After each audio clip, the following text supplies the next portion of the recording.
Bab 956 Iblis Gila. Klik. Pada saat ini, di belakang Yinia, ruang dan waktu tiba-tiba terbelah, dan seorang pria bergegas keluar. Orang yang bergegas keluar adalah Sander Ye. Saat Sander Ye melihat penampilan Yinia saat ini, seluruh kepalanya menjadi kosong seperti disambar petir. Detik berikutnya, dia bergegas menuju Yinia seperti orang gila dan melihat tombak panjang yang tertancap di dada Yinia. Sander Ye tiba-tiba meraung seperti binatang buas, mengeluarkan pedang Kingsuan dan menebasnya. Bang! Tombak panjang langsung retak, namun tidak patah seluruhnya. Sander Ye menebas dengan pedangnya lagi, dan tombak panjangnya terpotong. Sander Ye menusukkan pedang Kingsuan ke tubuh Yinia. Pedang Kingsuan tidak melukai Yinia, melainkan langsung melindungi jiwa Yinia yang hendak dimusnahkan seluruhnya. Sander Ye menggendong Yinia dengan tangan gemetar dan berkata dengan gemetar, "Yinia." Saat ini, Yinia perlahan membuka matanya. Saat dia melihat Sander Ye, senyuman pucat tiba-tiba muncul di wajah pucatnya. Dia ingin mengulurkan tangan untuk menyentuh Sander Ye, tapi dia baru mengangkat tangannya dan langsung terjatuh lagi. Saat ini, dia tidak memiliki kekuatan sama sekali. Sander Ye dengan cepat meraih tangannya dan meletakkannya di pipinya. Dia gemetar, "Tidak apa-apa, tidak apa-apa." Yinia menatap Sander Ye, air mata tiba-tiba kembali mengalir di matanya. Aku sangat ingin makan buah Tianxing lagi." Saat dia berbicara, matanya perlahan tertutup kembali, tapi tubuhnya masih terbakar. Meski Sander Ye memotong tombak panjangnya, api langit berwarna merah darah masih ada di tubuh Yinia, terus-menerus membakar tubuh Yinia. Sander Ye tiba-tiba meraung, "Tuan Pagoda, bantu aku." Pagoda kecil langsung berubah menjadi cahaya keemasan dan tenggelam ke dalam perut Yinia, dan secara pribadi mulai menekan api langit berwarna merah darah. Apa boleh buat, pedang Kingsuan harus menjaga jiwa Yinia. Api langit ini hanya bisa diredam olehnya. Itu pun sangat sulit, karena api langit itu berwarna merah darah, bukan api langit biasa. Untungnya, dengan kerjasamanya dan pedang Kingsuan, aura Yinia akhirnya berhenti melemah. Sander Ye tiba-tiba menggendong Yinia di punggungnya. Dia menggunakan beberapa jiwa pedang untuk mengikat Yinia padanya. Dia mendongak dan melihat ke kejauhan ratusan kaki di depannya, yang mana berdiri seorang pria paruh baya. Pria paruh baya itu mengenakan jubah kain putih sederhana dan menatapnya dengan penuh perhatian. Ketua Aula Pelaksana Grion Chen. Kekuatannya di Aula Pelaksana adalah nomor 2 setelah pengurus Utarna yang legendaris, dan merupakan sosok nomor 2 di Aula Pelaksana.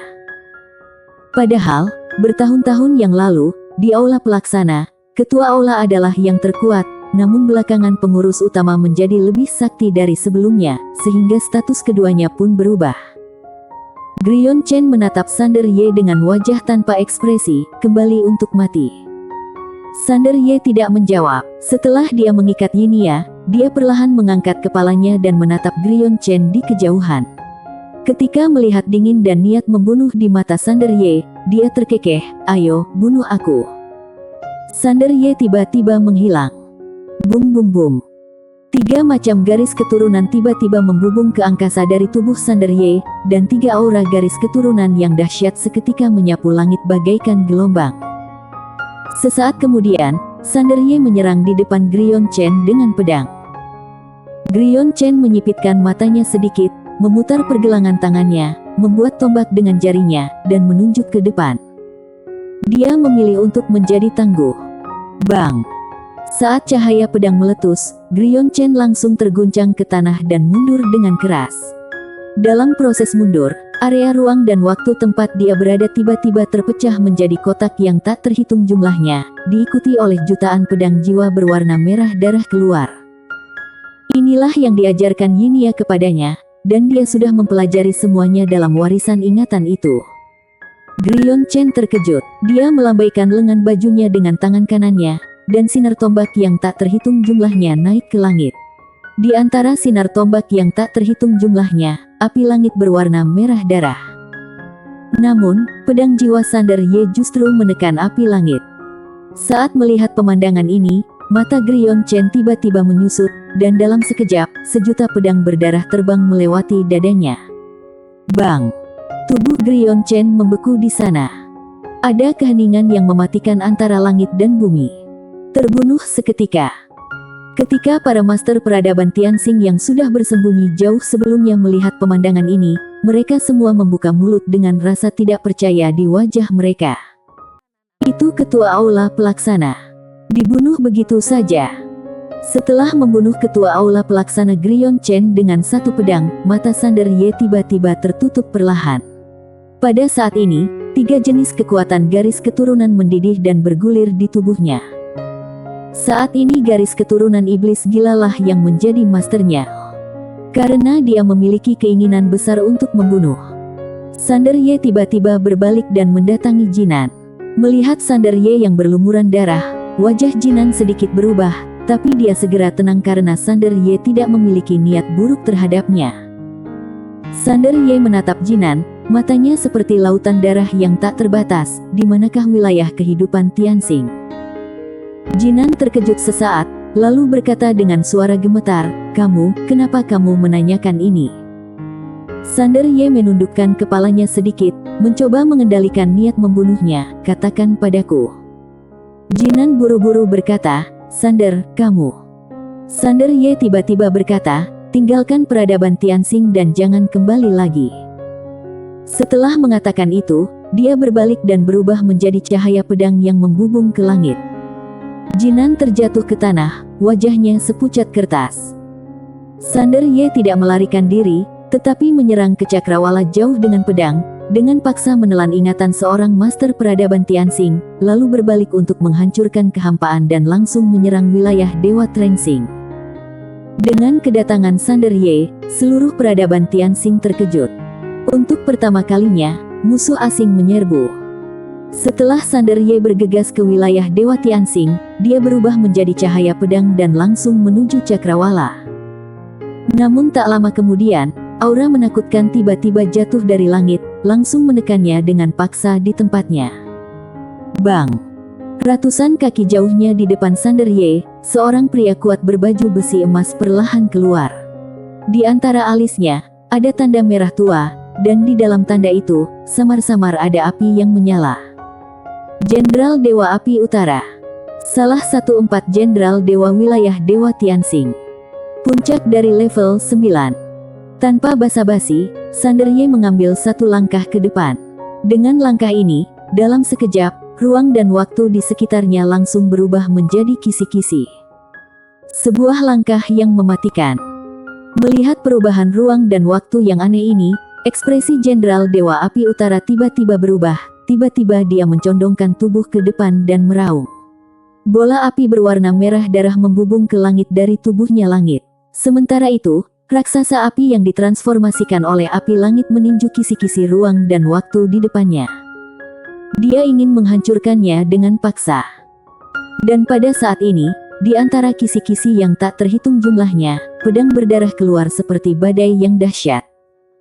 Dengan berkah 3 macam kekuatan garis keturunan, pedang jiwa Sander Ye menjadi lebih kuat dari sebelumnya. Dalam sekejap, raksasa api yang ditransformasikan oleh api langit itu tenggelam. Pedang jiwa yang kuat menebas raksasa api itu seperti hujan lebat. Tebas.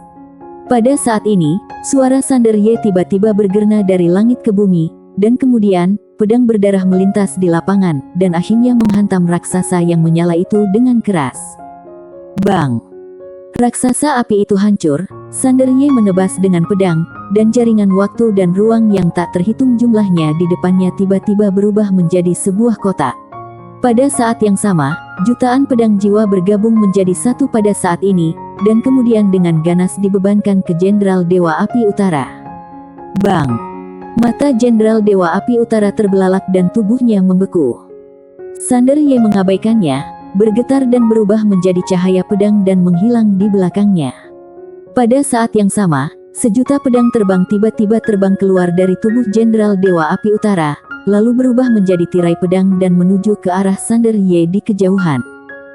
Jaringan waktu dan ruang. Kenapa kekuatannya meningkat begitu cepat dalam waktu singkat? Sungguh sulit dipercaya. Gumaman pelan tiba-tiba terdengar dari lapangan.